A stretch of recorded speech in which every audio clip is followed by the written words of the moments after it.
하나님의 말씀은 사도행전 19장 1절 말씀부터 7절 말씀이 되겠습니다.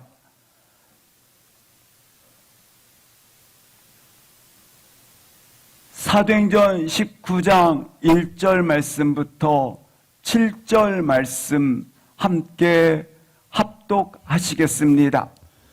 아볼로가 고린도에 있을 때에 바울이 윗지방으로 다녀 에베소에 와서 어떤 제자들을 만나 이르되 너희가 믿을 때에 성령을 받았느냐?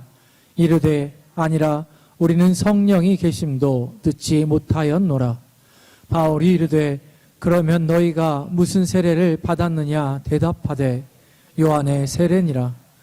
바울이 이르되 요한이 회개의 세례를 베풀며 백성에게 말하되 내 뒤에 오시는 이를 믿으라 하였으니 이는 곧 예수라 하거늘 그들이 듣고 주 예수의 이름으로 세례를 받으니 바울이 그들에게 안수하매 성령이 그들에게 임하심으로 방언도 하고 예언도 하니 모두 12사람쯤 되니라.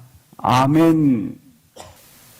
바울은 제2차 선교행을 마치고 파송된 교회인 안디옥 교회로 돌아오게 됩니다. 얼마간 머무르다가 3차 전도행으로 갈라디아와 부르기아로 떠나가게 됩니다. 3차 전도행의 목적은 2차 전도지였던 그곳에 다시 가서 제자들의 믿음을 강건하게 하기 위해서였습니다.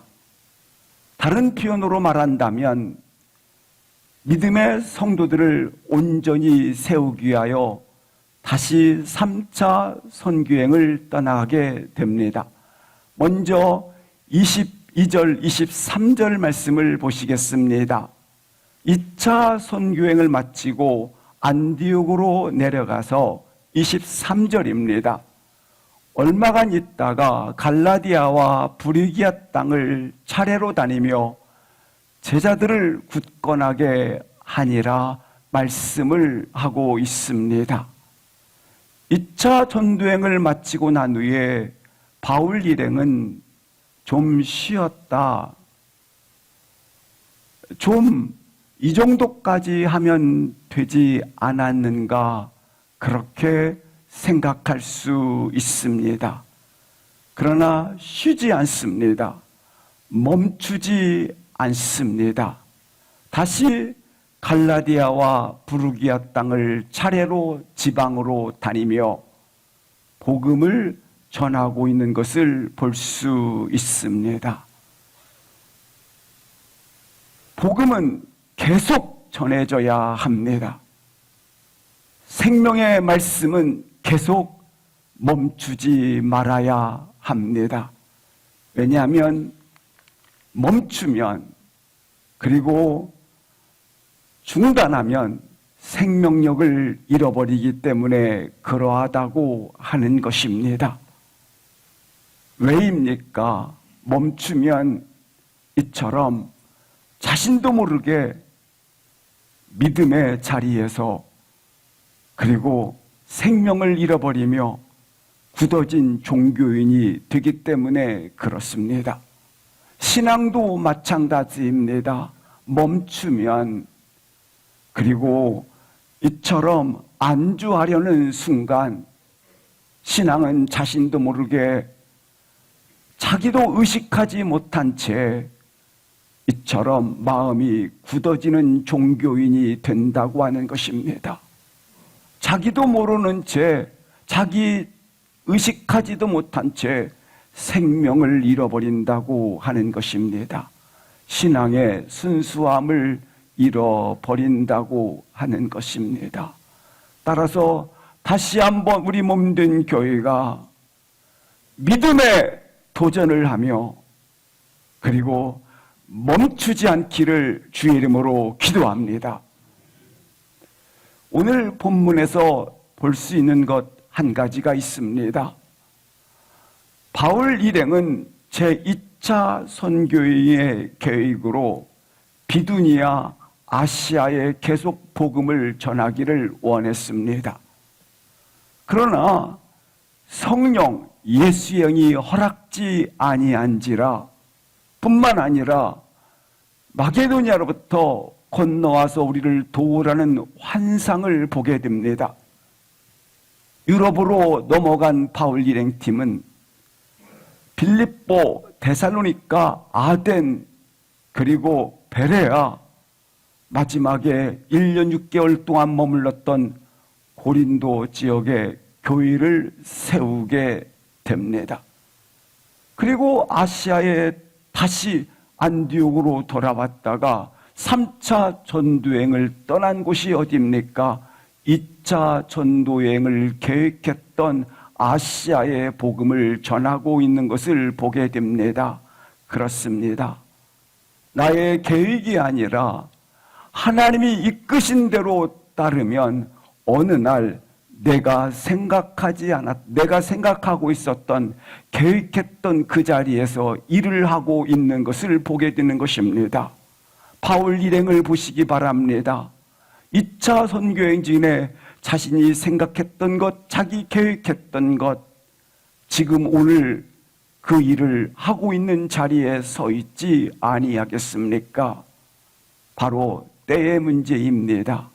가장 적합한 때에 하나님은 내가 계획했던 그 일에 대하여, 생각했던 그 일에 대하여 일한다는 사실을 확신 가지시기를 바랍니다. 특별히 오늘 본문을 보시기를 바랍니다. 이 에베소는 아시아 선교의 중요 거점 도시입니다. 분명히 2차 선교행 때는 이 선교 복음 전하는 것을 예수 영이 허락하지 않았다고 하는 것을 막으신 것입니다. 그러나 3차 전도행 때에 바울이 계획했던 그곳에 마음껏 복음을 전할 수 있도록 길을 열어주셨고, 사람을 붙여주셨고, 물질 또한 충분하게 공급해 주시는 것을 보게 됩니다. 그렇습니다. 내가 계획한 것, 내가 생각하는 것, 그것이 나의 때와 다를지라도 다시 한번 하나님의 뜻에 따라가면, 하나님의 역사하심에 순종하면, 하나님의 인도하심에 순종함을 가지게 되면 반드시 하나님의 때에 내가 계획했던 그 자리에 나도 일하도록 하고 있는 것을 보여주고 있는 것입니다. 그러므로 하나님이 일하시는 대로, 하나님이 역사하시는 대로, 하나님께서 인도하시는 대로 전적으로 순종하며 걸어가시기를 기도합니다. 바울이 이제 에베소에 도착할 즈음에 에베소의 목회자는 누구입니까? 아볼로가 목회를 하고 있었습니다. 먼저 24절, 25절을 보시겠습니다. 아볼로라는 자가 에베소에서 목회를 하였더니 25절을 보시겠습니다. 예수에 관한 것을 자세하게 가르치더라. 목회를 하고 있었습니다. 그리고 난 후에 아볼로는 고린도 지역에 들어가서 다시 목회를 하게 됩니다. 아볼로가 떠난 자리에 누가 왔는가? 29장 1절 2절을 합독하시겠습니다. 에 있을 때에 바울이 윗지방으로 다녀 에베소에 와서 어떤 제자들을 만나 이르되 너희가 믿을 때에 성령을 받았느냐? 이르되 아니라 우리는 성령이 계심도 듣지 못하였노라. 1절 말씀에 보시면 아볼로는 고린도 지역에 들어가 목회를 하게 되었고, 바울은 에베소에 와서 아볼로가 가르쳤던 제자들을 만나게 됩니다. 여기에서 바울이 만난 제자들은 누구의 제자인가? 왜 누가 저자는 어떤 제자, 그 제자를 명확하게 밝히고 있는가를 보여주고 있습니다. 3절 말씀을 보시겠습니다. 에베소에 있었던 제자들은 3절에 보니까 너희가 무슨 세례를 받았느냐 물을 때에 우리는 예전에 요한의 세례를 받았나이다. 세례 요한의 제자였던 것을 분명히 밝히고 있습니다. 그럼 왜 본문에 나와 있는 이 세례 요한의 제자를 밝히고 있는가? 그것은 2절 때문에 그렇습니다. 1절 말씀을 보시겠습니다. 2절 말씀을 보시면 이렇게 기록되어 있습니다. 너희가 믿을 때에 성령을 받았느냐? 이 설명을 위해서 제자를 분명하게 밝히고 있다고 하는 것입니다. 성경에 더라고 하는 부분이 붙어 있으면 예수님의 제자들을 칭하는 것이고 빠져 있게 되면 다른 사도들의 제자라고 구분을 해주고 있습니다. 이 정관사 더가 붙었을 때 우리는 여기는 빠져 있지 않습니까? 그래서 이 여타의 제자들이라고 하는 것을 알 수 있게 된 것입니다. 세례 요한의 제자들에게 너희가 믿을 때에 성령을 받았느냐? 이렇게 묻고 있다고 하는 것입니다. 그렇다면 본문에 나와 있을 때에 너희가 믿을 때에 성령을 받았느냐? 이 성령은 어떤 성령을 말씀하고 있는가? 고린도전서 12장 3절 말씀을 보시겠습니다. 너무 중요한 말씀이기 때문에 합독을 하시겠습니다. 시작. 그러므로 내가 너희에게 알리노니 하나님의 영으로 말하는 자는 누구든지 예수를 저주할 자라 하지 아니하고 또 성령으로 아니하고는 누구든지 예수를 주시라 할 수 없느니라. 본문 말씀에 보시면 너희가 믿을 때에 성령을 받았느냐 이렇게 세례 요한의 제자들에게 묻지 않습니까? 근데 고린도서 12장 3절 말씀에 보시는 것처럼 성령이 아니시고는 누구든지 예수를 주시라 할 수 없느니라. 다른 표현으로 말한다면 믿는 것과 그리고 성령으로 이 부분 표현 설명을 해주고 있습니다. 근데 성령으로 성령이 오셔서 하시는 일, 역할이 있습니다. 그것은 예수를 주시라 눈뜨게 하는 것입니다. 성령이 오셔서 하시는 일은 어떤 일인가? 우리 영혼 속에 성령이 오심으로 말미암아 하시는 일이 있습니다.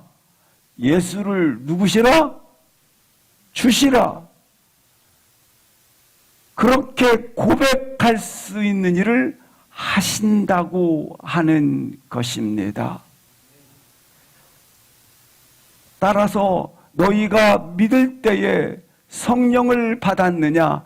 믿을 때와 성령을 받을 때는 시제가 같습니다. 따라서 내가 예수는 주시라 고백하고 있다면 성령을 받은 줄 믿습니다. 그걸 갖다가 성령 세례라고 부르고 있는 것입니다. 성령 세례는 내 인생이 확 뒤집어지고 불같고 뜨겁고 그리고 어떤 은사와 표적들이 많이 일어나고 그래서만 임했다가 아닙니다. 성령이 임한 증거는 뭐냐? 예수는 주시라 고백하고 있다면 성령이 임했다라고 하는 것입니다. 따라서 뜨겁게 믿든 맹숭맹숭하게 믿든 엉망진창으로 믿든 신앙 고백, 예수는 주시라 고백하고 있다면 그는 성령 세례를 받았다라고 하는 것입니다. 왜냐하면 성령은 오셔서 하시는 사역이 있는데 이처럼 예수를 주시라, 구주시라 눈뜨게 하고 고백하게 하는 일을 하시기 때문에 그렇습니다. 실상 나를 보면 의심이 됩니다.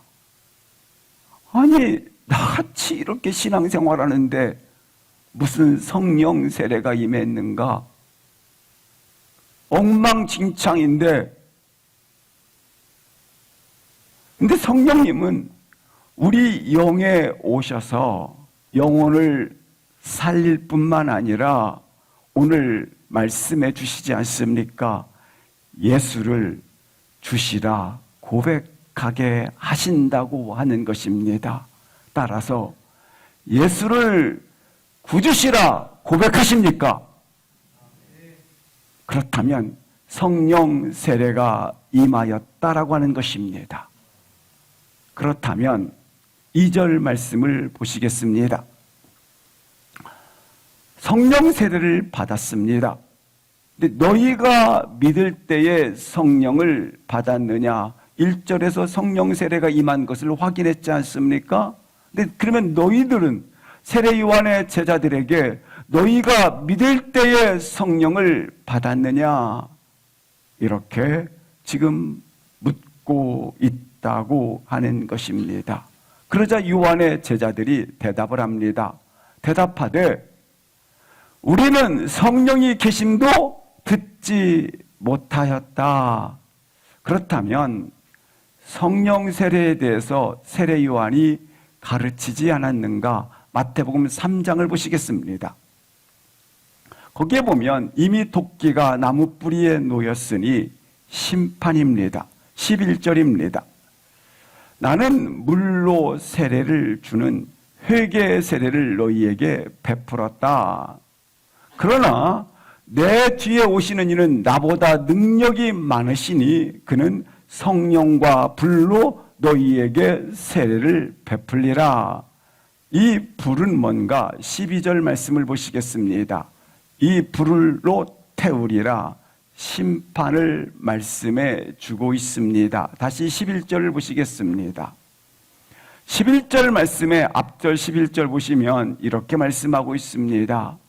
너가 예수님을 영접하면 감사하게 구원으로, 그리고 너가 예수를 부인하면 심판으로 성령과 불의 세례를 베풀었다. 이렇게 말씀을 해주고 있는 것입니다. 분명히 세례 요한이 설명을 해 주었습니다. 그런데 세례 요한의 제자들은 말합니다. 우리는 듣지도 알지도 못합니다. 그래서 뭘 듣지도 못하고 알지도 못했는가라고 하는 것입니다. 먼저 세례 요한의 제자들이 에베소까지 오는 과정이 있습니다. 어떤 과정을 겪게 되느냐면 잘 아시는 것처럼 세례 요한은 목배임을 당하게 되었고 세례 요한의 제자들은 예루살렘 교회의 일원이 되었습니다. 그러나 스데반의 일로 핍박이 닥치자 예루살렘 교회는 흩어지게 되었고 그때 흘러 어디까지 왔느냐면 에베소까지 들어오게 되었다고 하는 것입니다. 이때 바울이 어떻게 합니까? 듣지 못했다고 했을 때에 4절, 5절을 합독을 하시겠습니다. 시작. 바울이 이르되 요한이 회개의 세례를 베풀며 백성에게 말하되 내 뒤에 오시는 이를 믿으라 하였으니 이는 곧 예수라 하거늘 그들이 듣고 주 예수의 이름으로 세례를 받으니. 세례 요한의 제자들은 우리는 알지도 듣지도 못하였나이다. 그럼 뭘 알지도 듣지도 못했단 말인가? 모르고 있는 그들에게 5절 말씀을 보니까 주 예수 이름으로 세례를 받으라. 1절에 나와 있었던 세례와 5절에 주 예수 이름으로 세례를 받으라. 너희들이 듣지 못했던 세례를 받으라. 이렇게 말씀을 해주고 있다고 하는 것입니다. 듣고 그들이 받은 세례는 어떤 세례인가? 바로 성령 충만을 말하는 겁니다. 바로 성령 체험을 말하는 겁니다. 오늘 주 예수 이름으로 성령 충만하시기를 바랍니다. 성령 체험 있기를 바랍니다. 성령 하나님의 기름 부심 있기를 기도합니다. 다른 부분으로 표현할 수 있다면 구원받은 것이 확실해졌다라는 겁니다. 희미하던 것이 놀랍게 완성되었고 마침이 되었다라고 하는 것입니다. 바울이 주 예수 이름으로 세례를 베풀었다라고 말씀을 하고 있습니다. 그러자 6절 말씀을 합독하시겠습니다. 시작. 바울이 그들에게 안수함에 성령이 그들에게 임하심으로 방언도 하고 예언도 하니. 바울이 그들에게 안수함에 성령이 그들에게 임하였다. 성령 체험을 하였다라고 하는 것입니다. 분명한 것은 유대 땅에서 120명 문도에게 마가 다락방에서 성령의 기름 부으심 역사하심이 있었습니다. 이것은 유대 땅입니다. 근데 오늘 본문은 에베소 지역입니다. 본문에 같은 지역에 있던 사마리아 성, 고넬료 가정, 다 이방인 지역이지 않습니까? 근데 그 지역에도 놀랍게 마가 다락방의 유대 땅에 공식적으로 하나님의 성령이 임재하였던 것처럼 이방인 땅에도 이와 같은 성령의 임재하심이 일어난다고 하는 사인이 된다고 하는 것입니다. 그렇다면 동일하게 이방인 땅에 산 우리 가운데도 동일하게 성령 충만함의 기름 부심이 에베소에서 일어났던 것처럼 다시 한번 우리 몸된 교회에 일어나기를 주의 이름으로 기도합니다. 다른 부분 속에서 설명할 때에 너희가 믿을 때에 성령으로 옷 입었느냐, 너희가 믿을 때에 성령 충만했느냐, 너희가 믿을 때에 성령 체험을 하였느냐라는 것입니다. 옷 입었느냐라고 하는 것입니다. 만약에 이 성령 충만의 옷을 입지 아니하면 예수님은 어찌 보면 한 가지 이론에 불과할 수가 있습니다. 성령 체험이 있을 때에 사도행전 1장 8절 말씀에 보면 오직 성령이 임하심으로 말미암아 증인의 삶을 사는 것입니다. 성령의 능력으로 옷 입혀질 때만이 말씀 따라 사는 능력을 가지게 되는 것입니다. 예수님을 믿음으로 능력이 임했다 말씀하지 않습니다. 믿음으로 구원받고 성령이 임함으로 능력을 받고 인 것입니다. 그래서 우리가 예수님을 믿음으로 분명히 예수님께서 십자가의 죽으심으로 내 죄와 나의 모든 억만 가지 이와 같은 사망에서 자유케 하였다라는 것이 분명히 이론적으로는 압니다. 그러나 충만할 때 이것이 능력이 되어져서 내 죄가 사함받은 것들이, 자유함 얻은 것들이 분명해진다고 하는 것입니다. 예수님의 부활하심이 우리 가운데 놀랍게 영원한 생명이 내 안에 있음이 확실해진다는 것입니다. 그가 승천하시는 하나님 나라에 들어감이, 우리로 천국에 들어가짐이 분명해진다고 하는 것입니다. 보좌 우편에 앉으심처럼 내가 영광에 참여했다는 것들이 성령으로 옷이 베어졌을 때에 분명해진다고 하는 것입니다. 따라서 성령 체험이 나로 새로운 세계를 가지게 하고, 그리고 지금까지 경험하지 못했던 놀라운 역사를 가진다고 하는 것입니다. 성령이 우리 가운데 옷 입혀지지 아니하면 마치 나는 촛불과 같습니다. 누군가가 막아주면 겨우 버티지만 누가 피해주면 바람에 의해서 깜빡깜빡하게 될 것입니다.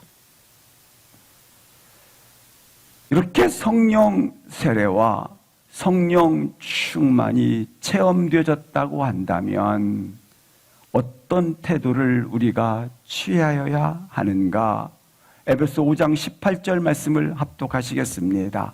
시작. 술 취하지 말라. 이는 방탕한 것이니 오직 성령으로 충만함을 받으라. 여기 술 취하지 말라, 성령으로 충만함을 받으라는 한 문장에 기록되어져 있습니다. 어찌 보면 술 취하는 거나 성령으로 충만함이나 속성이 같기 때문일 것입니다. 둘의 속성은 같습니다. 여기 취하지 말라라고 하는 동사, 충만함을 받으라는 동사가 기록되어져 있습니다.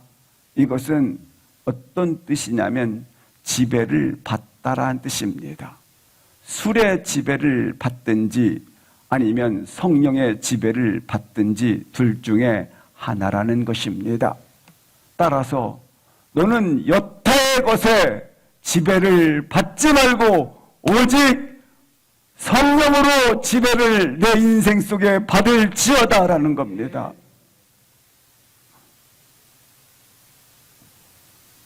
다른 여타의 것에 당신이 지배를 받으면 이는 뭐한 것이다? 방탕한 것입니다.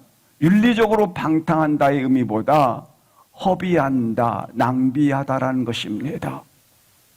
이스라엘 백성들이 가나안 땅에 들어가기 전 광야길에 40년을 그들이 허비했습니다. 낭비한 것입니다. 너의 인생을 여타의 것에 지배를 받지 말고 너의 인생은 오직입니다.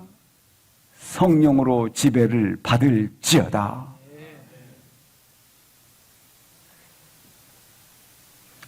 성령 충만에 대해서 듣지도 못했고 알지도 못한다라는 에베소의 제자들에게 말씀을 하고 있는 것입니다. 예수님은 성령을 부어주시는 분이시다. 성령님을 주시는 분이시다. 그렇게 성령이 부어질 때에 어떤 일이 벌어지는가? 6절, 7절을 합독하시겠습니다. 시작.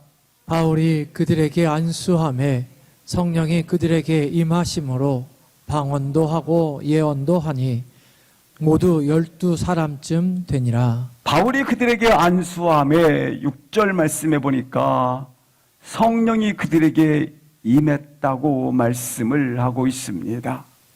바울은 1차, 2차 전도여행 때 회당에 들려서 율법을 풀어주고 율법의 마침이 되신 예수 그리스도를 믿으라고 설교를 했습니다. 그러나 3차 전도 여행 때는 바울의 설교의 패턴이 바뀝니다. 성령 충만을 받으라로 바뀝니다.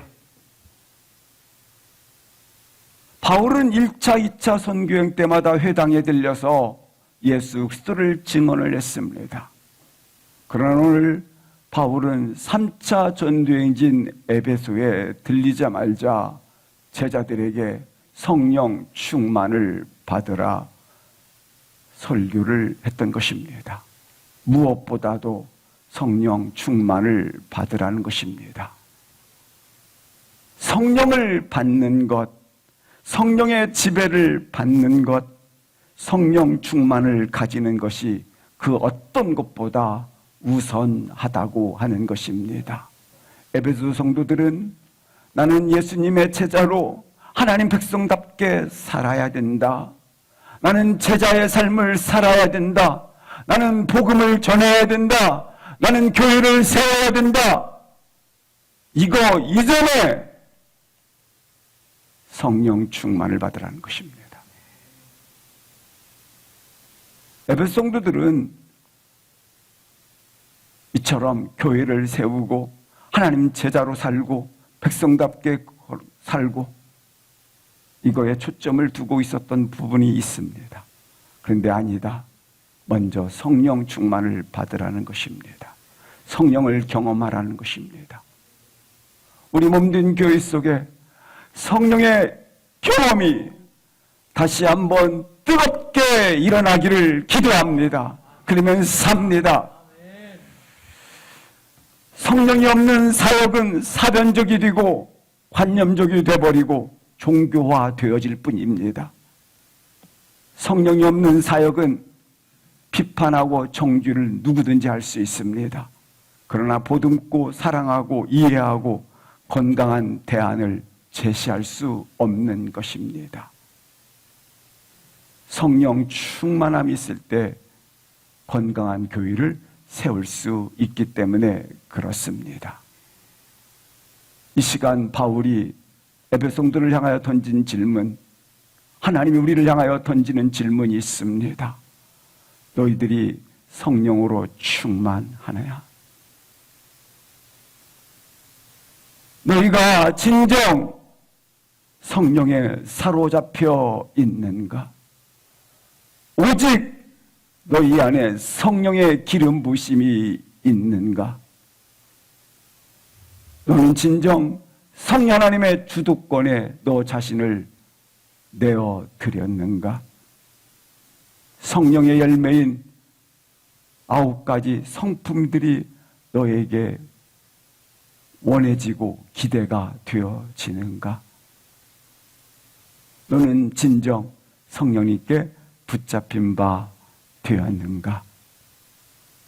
그렇게 질문을 한 후에 안수하며 기도하며 찬양하며 설교를 들을 때에 성령이 그들에게 임하였더라.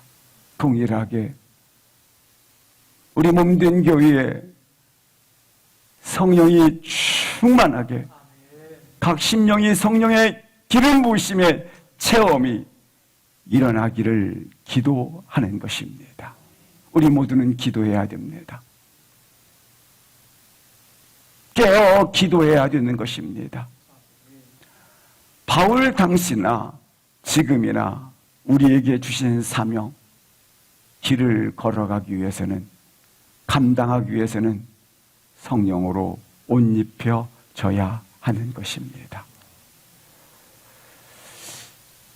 18장 5절 말씀을 다시 한번 보시겠습니다.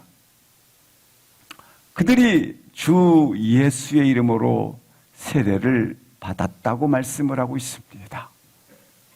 그들이 듣고 주 예수의 이름으로 세례를 받았다. 사도행전에 보면 사도들은 어떤 일을 행하든지 어떤 일을 하든지 가장 먼저 주 예수의 이름을 선포하고 하였다고 하는 것입니다. 그리고 내용을 말한다든지 주 예수 이름을 선포하고 난 후에 능력이 나타났다든지 먼저 주 예수 이름을 선포하는 것입니다. 사도행전 3장에 나면서부터 안전뱅이가 성전 미문에 앉아 있을 때도 먼저 주 예수 이름을 선포하고 있습니다. 내게 없는 것 내가 내게 주노니 일어나 걸으라가 아닙니다. 내게 있는 것 내게 주노니 선포입니다. 예수 그리스도의 이름으로 일어나 걸으라. 베드로와 요한뿐만 아니라 사도들도 나사렛 예수 그리스도의 이름으로 기적과 능력을 행하였습니다. 바울 또한 그랬습니다. 빌립보에 들어갔을 때에 점치는 귀신이 따라다닙니다. 그때 이렇게 표현합니다. 사도행전 16장 18절에 귀신에게 이르되 예수 그리스도의 이름으로 내게 명하노니, 그리고 역사 내용이 나옵니다. 귀신아 나오라. 우리 시대에 잃어버린 것, 그리고 나도 혹시나 감추고 있는 것, 우리 신앙에 놓치고 있는 것 한 가지가 혹시 있다면 주 예수 이름으로 선포일 수 있습니다. 예수 그리스도의 이름으로, 그 이름 안에는 뭔가 있습니다. 신비한 능력, 말로 표현할 수 없는 권세, 힘, 역사, 전능하신 그 이름 안에 전능하신 하나님의 역사가 있습니다. 예수님께서 제자들에게 이렇게 가르쳐 주십니다. 마가복음 16장 17절 말씀해 보시면 믿는 자들에게 이런 표적이 따르니, 여기도 동일합니다. 내 이름으로 귀신을 내어 쫓고 방언을 말하며, 18절 무슨 독을 마실지라도 해를 받지 아니하며 병든 사람의 손을 얹은즉 나으리라. 예수 그리스도 이름 안에 있는 것들입니다. 예수 그리스도 이름 안에 있는 놀라운 역사, 힘, 능력, 권세입니다. 요한복음 16장 23절, 24절에 보면 너무 중요한 본문이기 때문에 합독을 하시겠습니다. 시작. 그날에는 너희가 아무것도 내게 묻지 아니하리라. 내가 진실로 진실로 너희에게 이르노니 너희가 무엇이든지 아버지께 구하는 것을 내 이름으로 주시리라. 지금까지는 너희가 내 이름으로 아무것도 구하지 아니하였으나 구하라, 그리하면 받으리니 너희 기쁨이 충만하리라. 주님께서 제자들에게 가르치는 내용이 되겠습니다. 지금까지는 너희가 내 이름으로 아무것도 구하지 않았다. 왜?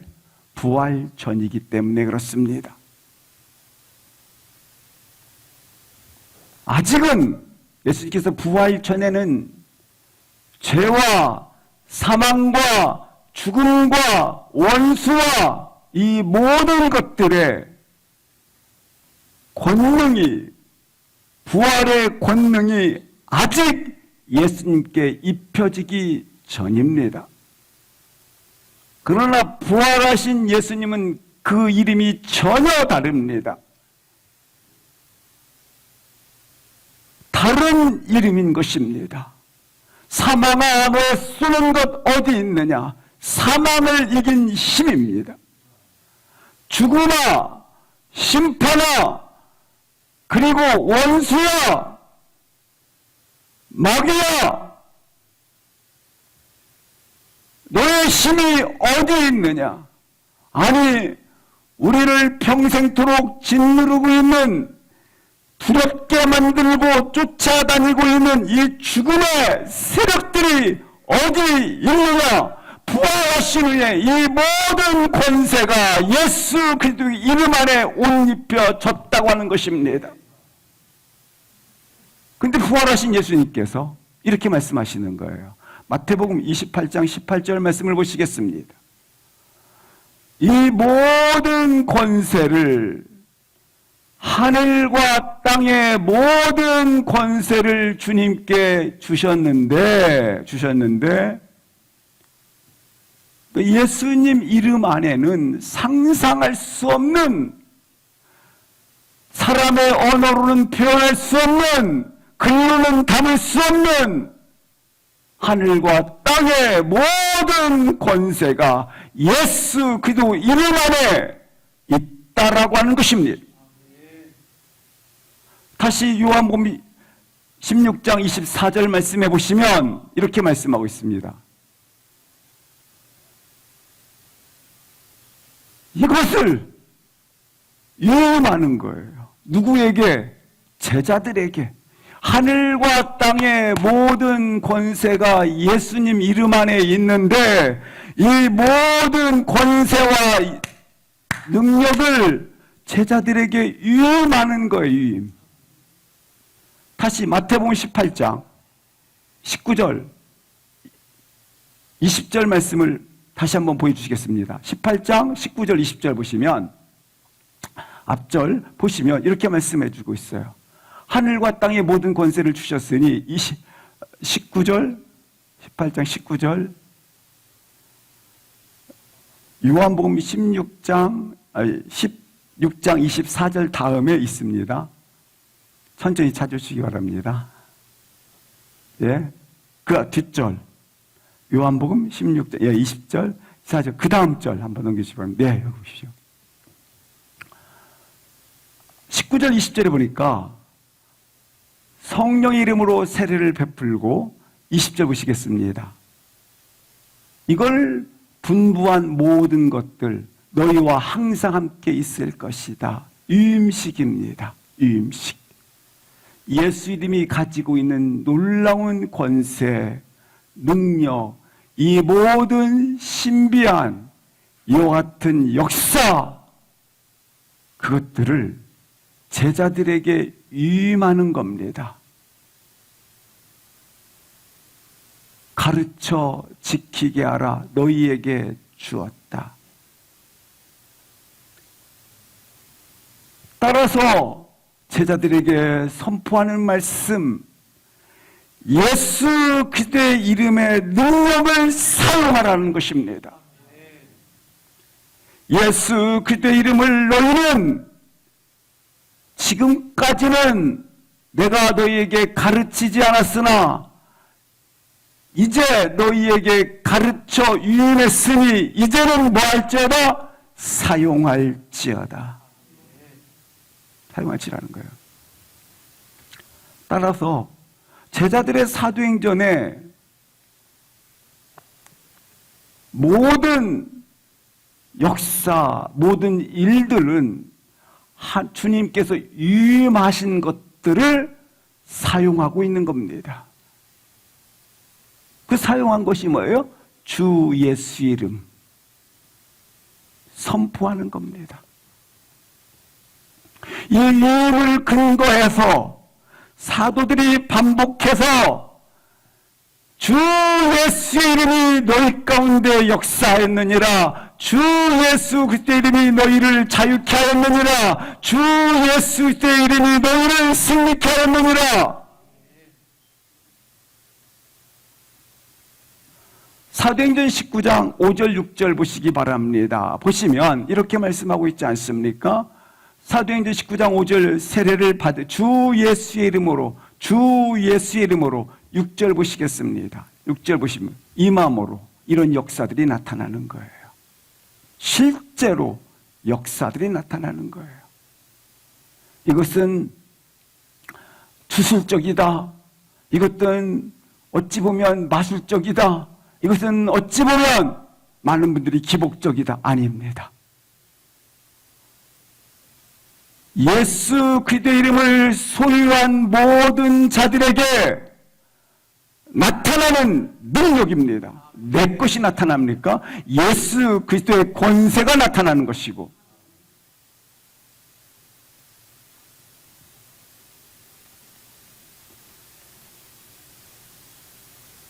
예수 그리스도의 이름이 이와 같은 그 이름 안에 가지고 있는 생명력. 예를 들어서 아브라함이 아브라함으로, 사울이 바울로, 야곱이 이스라엘로 이름이 바뀌었다고 하는 것은 그 이름 안에 생명이 들어와 있다라는 것입니다. 그 영혼, 그 혼, 우리가 잘 알고 계시는 다윗이 물맷돌 하나를 가지고 거대한 암담한 무서운 골리앗 앞에 서게 됩니다. 그때 사도들이 주 예수의 이름으로 표현했던 것처럼 다윗이 사용을 하고 있습니다. 누구의 이름을 사용하는지 보시겠습니다. 시작. 다윗이 블레셋 사람에게 너는 칼과 창과 단창으로 내게 나아오거니와 나는 만군의 여호와 이름 곧 내가 모욕하는 이스라엘 군대의 하나님의 이름으로 내게 나아가노라.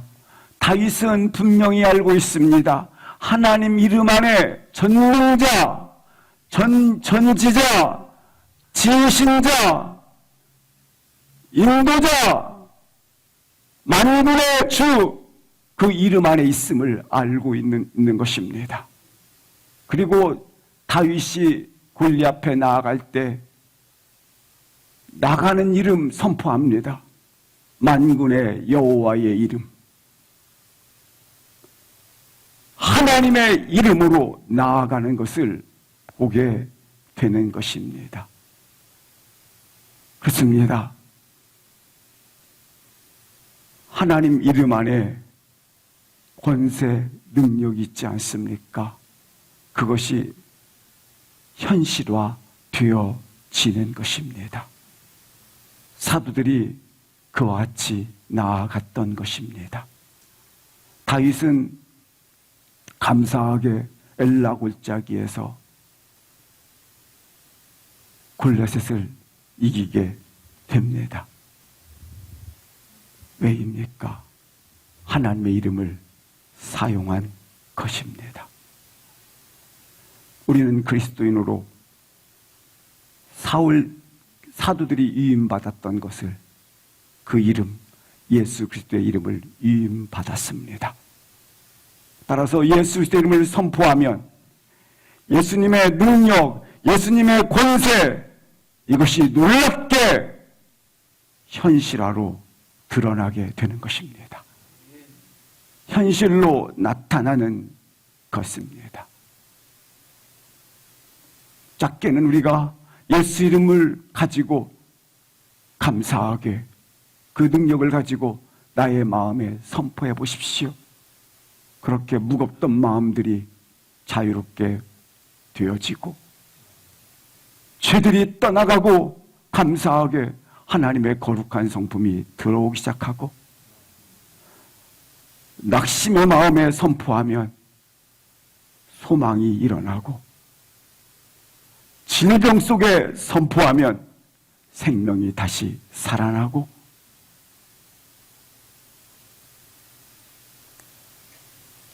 이게 바로 사도들의 신앙이었던 것입니다.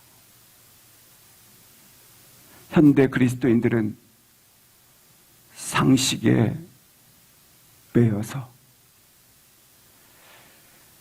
상식의 틀에 매여 있어야 멋진 인격을 가졌다고 생각을 합니다. 지성의 틀에 갇히고 과학적 증명에 이렇게 가져야만 된다고 생각을 합니다. 그래서 세상에 이와 같은 상식과 과학적 증명과 그리고 지성의 틀에 믿음의 그리스도인들이 질질 끌려간다고 하는 것입니다. 근데 오늘 본문 예수 이름으로 선포하는 것입니다. 예수 그리스도의 이름으로 단지 주기도문에 암송되어진 주기도문의 수식어처럼 끝맺음을 갖기 위한 그 이름이 아니라 체험된 이름, 믿어지는 이름, 우리 가운데 역사하는 그 이름의 권세가 나타나는 그 이름 말입니다. 진짜 예수님, 주님의 이름으로 선포하면 현실화됩니다. 예수 그리스도의 이름을 사용하라. 하나님의 이름을 사용하라. 예수님의 이름을 부르는 순간 그 이름 안에 있는 능력, 권세, 현실화된다는 사실을 믿으시기를 바랍니다. 그 예수 그리스도의 이름 안에 나의 전 존재를 밀어 넣으십시오. 그리고 그 이름을, 예수님의 이름의 능력을 사용하시기를 바랍니다. 일어나셔서 찬양하시는 가운데 나가시겠습니다.